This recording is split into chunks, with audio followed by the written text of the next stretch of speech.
예수께서 1억을 주신다면, 만일 예수께서 나에게 이 돈을 너에게 줄 테니 필요하다고 생각하는 곳에 쓰라며 1억 원을 주신다면 어떻게 할까?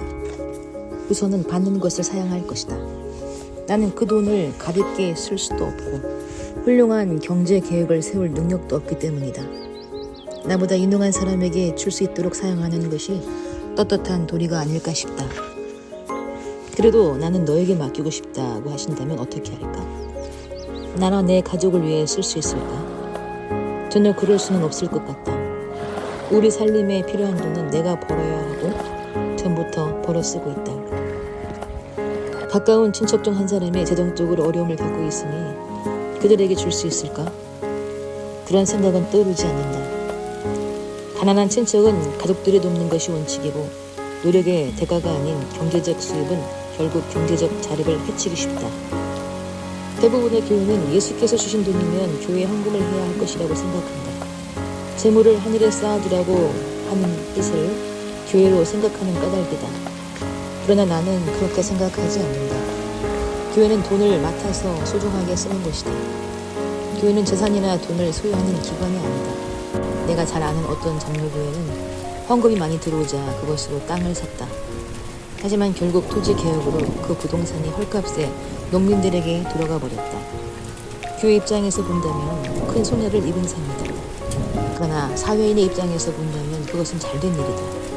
농토는 경작인에게 돌아가는 것이 사회의 순리이기 때문이다.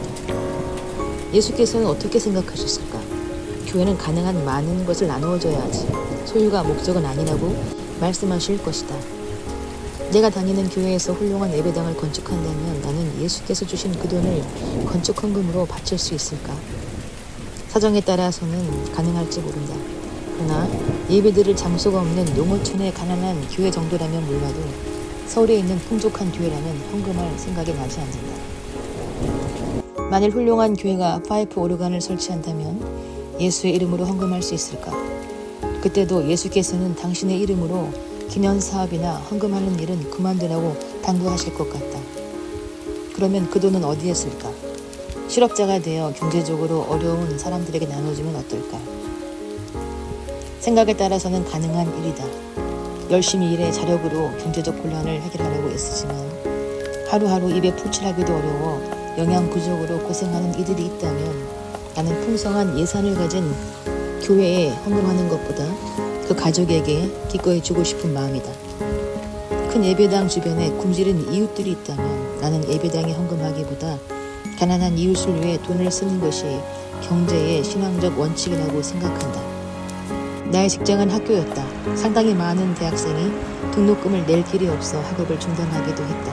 학비를 벌기 위해 학업에 지장을 초래하면서까지 아르바이트를 하는 학생들도 많다. 그 젊은이들의 장래에 대한 기대가 좌절되는 것을 볼 때 마음이 안타깝기 그지없다.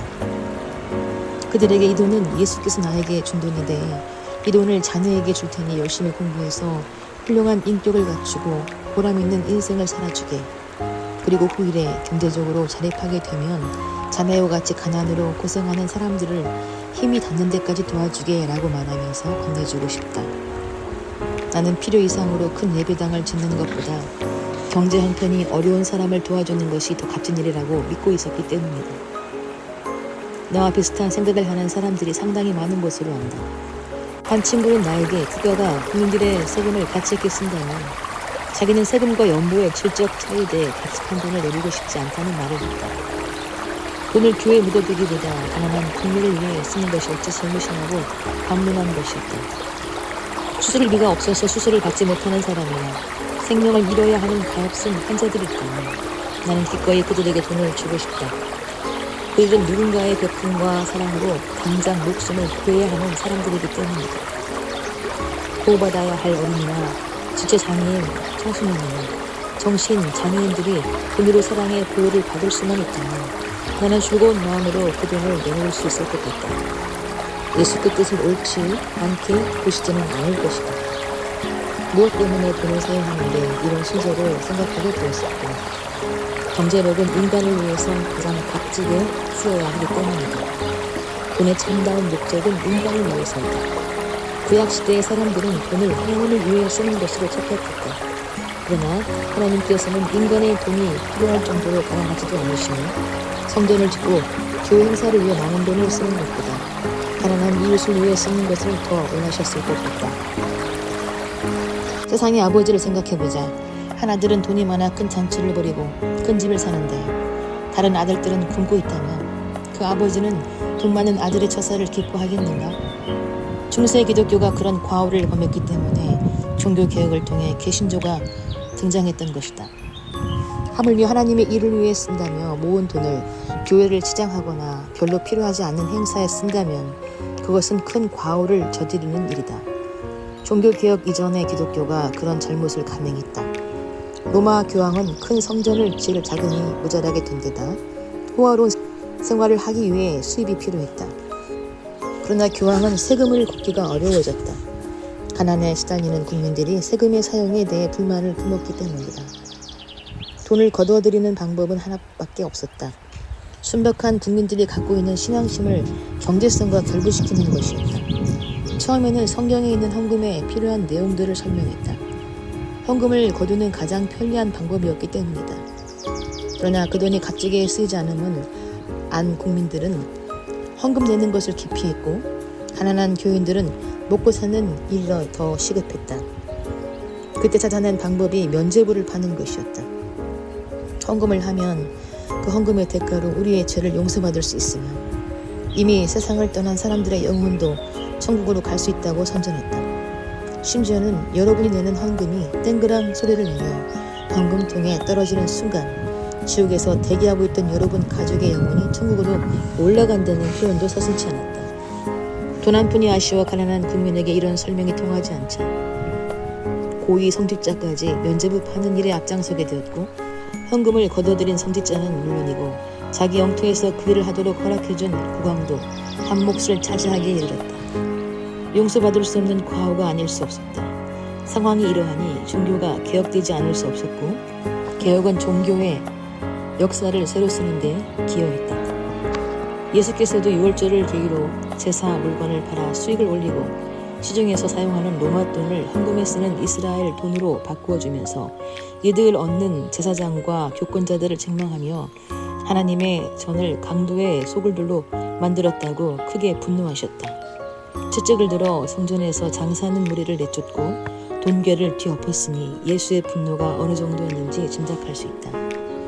옛날의 사건들을 되새겨보는 이유는 겉으로 나타나는 모습은 다르지만 우리 자신도 자칫하면 같은 과오를 저지를 가능성이 있기 때문이다.